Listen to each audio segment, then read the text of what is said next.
நந்தகுமார், இந்த தேர்தலில் எது தீர்மானிக்கக்கூடிய காரணிகளாக இருக்கும்னு நினைக்கிறீங்க?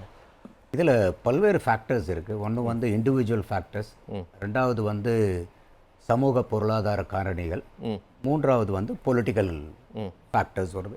அப்போ இன்றைக்கி வாக்காளர்களாக இருக்கிறவங்களுடைய இப்போ ஐயா ஷாம் அவர்கள் சொன்ன மாதிரி வயது, பாலினம், படிப்பு, கல்வி எந்த அளவுக்கு வந்து அவங்க கற்றிருக்காங்க, அதே மாதிரி வருமானம், எக்கனாமிக்கல் ஸ்டேட்டா எந்த ஸ்டேட்டஸில் இருக்காங்கன்னு பார்த்து ஒரு ஓட்டர்னுடைய மனநிலை மாறுது.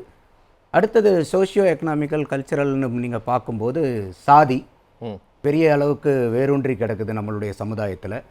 மதம் சார்ந்த வாக்குகள், மொழி சார்ந்த வாக்குகள், இனம் சார்ந்த வாக்குகள்னு இப்படி சில கேரக்டரிஸ்டிக்ஸ் இருக்குது. தென் நம்ம மூணாவதாக வந்து பொலிட்டிக்கலின்னு பார்க்கும்போது அரசியல் கட்சிகள், அவங்களுடைய ஐடியாலஜிஸு, லீடர்ஷிப் அண்ட் கரிஷ்மா. அதை தாண்டி வந்து பார்த்திங்கன்னா அரசியல் கட்சிகளினுடைய அலையன்சஸ் எப்படி இருக்குது, அந்த அலையன்ஸ் வந்து வெறும் அரித்தமெட்டிக்கலாக மட்டும் இருக்குதா இல்லை கெமிஸ்ட்ரியும் ஒர்க் அவுட் ஆகிருக்கா? ஏன்னா இது நாள் வரைக்கும் வந்து அரித்தமெட்டிக் மட்டும் ஒர்க் அவுட் ஆனால் போதும்னு நினச்சிக்கிட்டு இருந்த டைமில் இந்த எலெக்ஷனில் குறிப்பாக நம்ம பார்த்தது வந்து பல இடத்துல வந்து கெமிஸ்ட்ரி மிஸ் மேட்ச் இருந்ததை பார்த்தோம். அதனால் பெரிய அளவுக்கு வந்து சிக்கல்கள், மொக்கல்கள், முனகல்கள் எல்லாம் கூட்டணி கட்சிக்குள்ளே, பிரதானமான கூட்டணிகளுக்குள்ளாரையே பிரச்சனை இருக்கிறதெல்லாம் நம்மளால் பார்க்க முடிஞ்சுது. அப்போ வந்து இந்த கூட்டணி கட்சிகளுக்கு உள்ளார உண்டான ஒரு சுமூகமான உறவும் அவர்களுக்கு உண்டான தேர்தல் களத்தை வந்து எப்படி வந்து ஒன்றிணைந்து ஒருங்கிணைந்து போய் சந்திக்கிறாங்கிறது ரொம்ப முக்கியம்.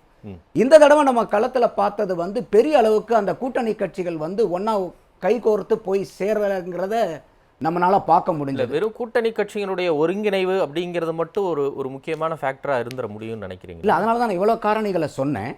சொன்னதுக்கு அப்புறம் வந்து பார்த்தீங்கன்னா இந்த அரித்தமெட்டிக்கும் ஒரு ஃபேக்டர். என்ன காரணம்னு கேட்டிங்கன்னா இன்னைக்கு இருக்கக்கூடிய தமிழக சூழல்ல எந்த ஒரு தனிப்பட்ட கட்சியும் தனித்து நின்று தமிழகத்தில் ஜெயிக்க முடியாதுங்கிற சூழ்நிலை வந்து அங்க அசம்பிளி தான் வருங்கிறது உங்களுடைய கணிப்பு? இல்லை, இது நம்ம பார்க்கணும். இப்போ எப்படி ரிசல்ட் வருதுங்கிறது மே 4ஆம் தேதி நமக்கு ஓரளவுக்கு முதல்லலாம் வந்து பார்த்தீங்கன்னா சற்றாருக்குரிய ஒரு 12 மணி அளவுக்குலாம் நிலவரம் தெரிஞ்சிடும்.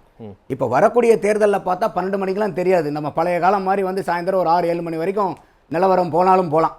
அந்த அளவுக்கு தான் இன்னைக்கு வந்து ஒரு ஃபைட் இருக்குது. அப்போ இந்த இடத்துல அலையன்ஸுங்கிறது வந்து பார்த்தீங்கன்னாக்கா நான் எதுக்காக சொல்ல வரேன்னா அந்த இன்டகிரேட்டட் கோஆர்டினேஷன் இருக்கணும். அந்த கோஆர்டினேஷன் இருந்தால் தான் ஓட் டிரான்ஸ்ஃபர் ஆகும்.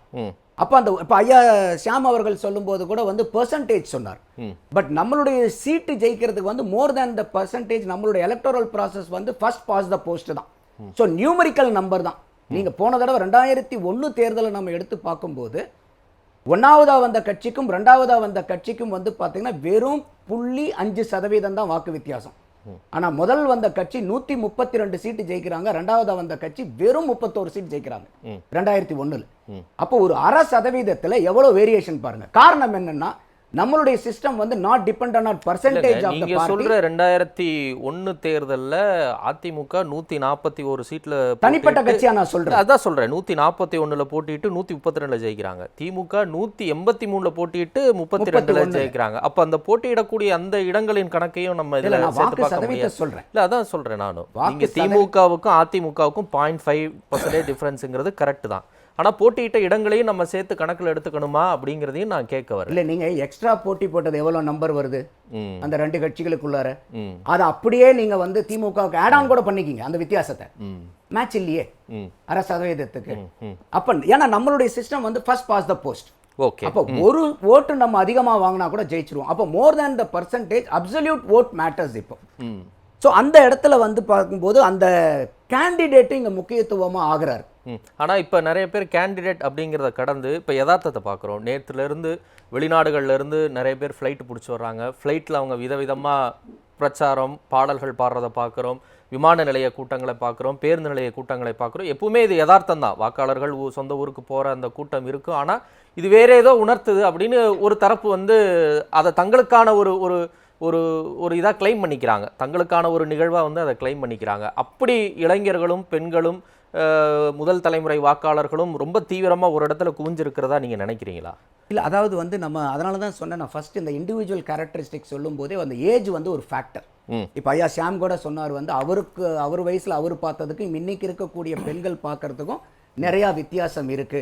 என்னன்னா நம்ம வந்து இந்த அரசியலை வந்து நம்ம இன்னைக்கு சமீப காலமாக ஒரு 30-40 வருஷம் சரியான முறையில் இளைஞர்கள்ட்ட வந்து அது அரசியலை கடத்தாம போயிட்டோம். அன்னைக்கெல்லாம் வந்து பாத்தீங்கன்னா ஒரு கல்லூரின்னு இருந்துச்சுன்னா அதுல வந்து பாத்தீங்கன்னாக்கா ஒரு யூனியன் இருக்கும், அது மாணவர் மன்றம் இருக்கும், அமைப்புகள் மாணவர் இருக்கும். மன்றம் இருக்கும். இன்னைக்கு அதெல்லாம் வந்து கடந்து போனனால இதனால் வரைக்கும் பார்க்கும்போது ஒரு எலெக்ஷன்னா இந்த இள வயதுகாரங்களுக்கு பசங்களுக்கு எல்லாமே ஒரு நாள் லீவு அப்படிங்கிற அளவுக்கு தான் இருந்துச்சு. பட் இந்த தடவை வந்து ஒரு புதுதா ஒரு நபர் வரனால அவர் வந்து ஒரு என்ன சொல்றது ஒரு ஆர்வத்தை உண்டு பண்றார். இப்ப நம்ம வந்து அது ஒட்டுமொத்தமா அவங்களுக்கு போக போகுதா இல்லையாங்கிறதுல, ஏன்னா எந்த ஒரு அரசியல் கட்சியா இருந்தாலும் அவ்வப்போது நடக்கக்கூடிய நிகழ்வுகளை தனக்கு சாதகமா பயன்படுத்திக்கிறது தான் ஒரு அரசியல்வாதியினுடைய ஒரு சாமர்த்தியம், சாதுரியமா இருக்கும். அது வந்து தப்பு இல்லை. ஆனா இப்ப நீங்க விமானத்துல பயணிச்சு வந்தக்கூடிய நம்பர் இன்னைக்கு நம்மளுடைய வாக்காளர் இறுதி பட்டியல் 5,73,00,000.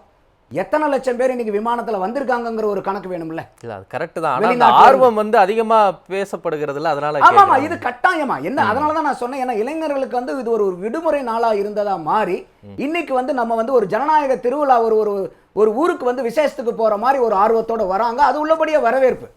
என்னன்னா அந்த மாதிரி இளைஞர்கள்ட்ட வந்து இன்னைக்கு அரசியல் அதிகமா பேசப்பட இன்னைக்கு புரிதல் இல்லைனாலும் யாருக்குமே எடுத்த உடனே ஒரு புரிதல் வந்துராது. ஆனா அந்த அரசியல் பேச கேட்க அவங்களுக்கு வந்து அந்த புரிதல் அதிகமாகும் போது இது எதிர்காலத்துல ஒரு நல்ல நிலைமைக்கு தமிழக அரசியலை கொண்டு போகுங்கிறது என்னுடைய பார்வை.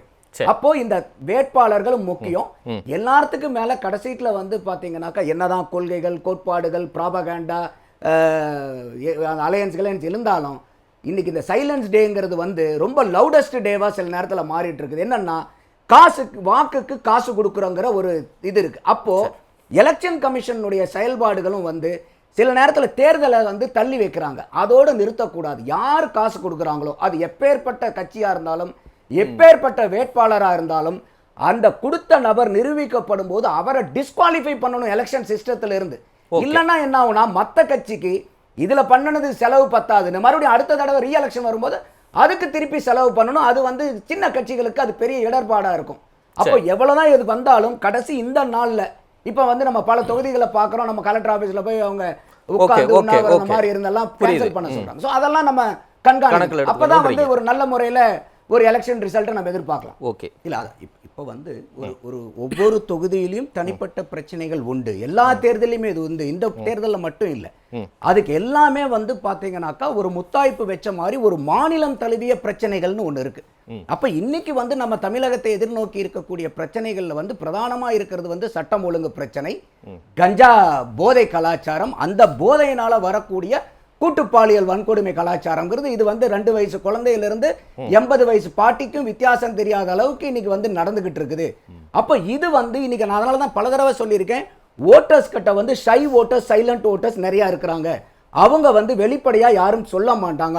அவங்களுடைய வாக்கை பேலட் பேப்பர்ல காமிப்பாங்க. அப்ப நம்ம பார்க்கறது எல்லாமே வந்து நம்ம மட்டும் பார்க்கறது மட்டும் நிஜம் இல்லை. ஏன்னா நம்ம பார்க்கறது எத்தனை பேர்த்த சந்திச்சிட போறோம். அப்ப பிரதானமான வரக்கூடிய கருத்துகள் என்ன, ஒவ்வொரு திசையிலிருந்தும் ஒவ்வொரு தொகுதியிலிருந்தும் ஒவ்வொரு கட்சிகள்ட்ட இருந்தும் வர்றது என்ன வருது. அப்போ மாநில பிரச்சனைகள்னு ஒண்ணு எப்பயுமே உண்டு. அந்த மாநில பிரச்சனைகளுக்கு கீழே ஆட் ஆனா லோக்கல் ப்ராப்ளம். அதனாலதான் நான் சொன்னேன் அந்தந்த பகுதியில் தொகுதியில இருக்கக்கூடிய வேட்பாளர்கள் முக்கிய பங்காற்றுவாங்க. என்ன காரணம்னா அந்த வேட்பாளர்னால நிறைய லோக்கல் இஷ்யூஸ் இருக்கும். ஒரு அரசாங்க திட்டத்தை கூட சரியா கொண்டு போய் சேர்த்திருக்க மாட்டாங்க. அரசாங்கத்துக்கு ஏதுவா இருக்கிற மாதிரி வந்து மக்கள் பணி போய் ஆற்றி இருக்க மாட்டாங்க. மக்கள் ஜெயிச்சு வந்திருந்தாலும் மக்களை போய் சந்திச்சிருக்க மாட்டாங்க.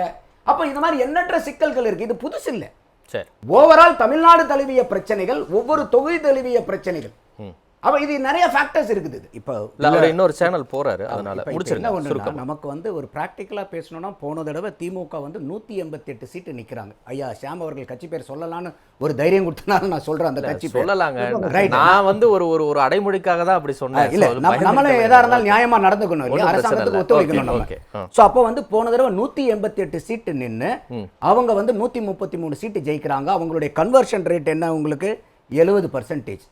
10 வருஷம் ஆன்டி இன்கம்பன்சிக்கு அப்புறம் இப்போ திமுக நிற்கக்கூடிய சீட்டு 176 சீட்டு.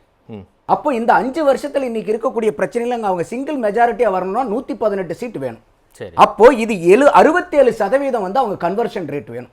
அப்ப இன்னைக்கு இருக்கக்கூடிய சூழ்நிலையில நான் ஏற்கனவே ஃபர்ஸ்ட் சொன்ன மாதிரி இத்தனை பிரச்சனைகளுக்கு அப்புறமும் 5 வருஷம் இவ்வளவு ப்ராப்ளங்கள் இருக்கு. ஆன்டி இன்கம்பன்சி இவர் சொல்றக்கூடிய பிரச்சாரம் எல்லாத்தையுமே நீங்க சொல்லக்கூடிய அப்போ எல்லா இந்த பிரச்சாரத்தையும் conversion rate, தாவேகாவும் conversion rate அதிமுகவும் ரொம்ப நாளா 70% சொல்லிட்டு இருந்தது இருக்கீங்க. conversion நீங்க rate. அதிமுக ஓட்டு இந்த கேட்டு 5 போங்க வருஷத்துக்கு நந்தகுமார். அப்புறம் சரி, நீங்க சரி. 67% ஓட்டு கேட்டு போங்க. சரி, சரி, 100% ஓகே. எப்படி வரும் நம்ம நீங்க எடுத்துக்க முடியும்? நீங்க Right, சொல்லக்கூடிய நன்றி, பிரச்சனைகள் நன்றி, எல்லாமே நன்றி. இப்ப கூட்டியே எல்லாரும் இவர் சொல்லக்கூடிய சொல்லக்கூடிய கட்சி பிரச்சனை. பேரை நான் இப்ப வரைக்கும் சொல்லல. சரி, அவரா சொல்லிட்டு நீங்க ஓகே, இருக்காங்க. நன்றி, நீங்க நன்றி, ஓட்டு நன்றி. கேட்டு போங்க. Conversion rate என்ன இருக்கு? அதிமுக. ரைட், நன்றி, நன்றி. அப்போ ஒரு நீங்க conversion போதையும் rate. சட்டம் இது ஒழுங்கும் mathematical இது. சரி, இது okay, mathematical okay, calculation. Nandakumar, okay. எப்போ இந்த இருக்கக்கூடிய mathematical பிரச்சனை. calculationக்கு நீங்க நீங்க answer எவ்வளவு சொல்லுங்க. நன்றி, நாளா நன்றி, சொல்லிட்டு நன்றி. போன இருக்கீங்க? தடவை 10 வருஷம் ஆன்டி இன்கரன்சிக்கு Right. அப்புறம் நீங்க நந்தகுமார், 70% 75 Right, வாங்குறது right. கொங்கு இப்ப பெல்ட்ல நீங்க எப்படி 66 வந்து சீட்டு. நீங்க 67% 66 சீட்டு எடுத்தாலும் வந்து பிரகாஷ், கன்வர்ஷன் அடுத்து நீங்க வந்து நிக்கக்கூடிய கொங்கு simple பெல்ட்ல majority வரணும்னா அதுதான் லோக்கல் கணக்குக்கு இருந்தா நீங்க பதில் சரி, சொல்லுங்க. பிரகாஷ், பிரகாஷ்.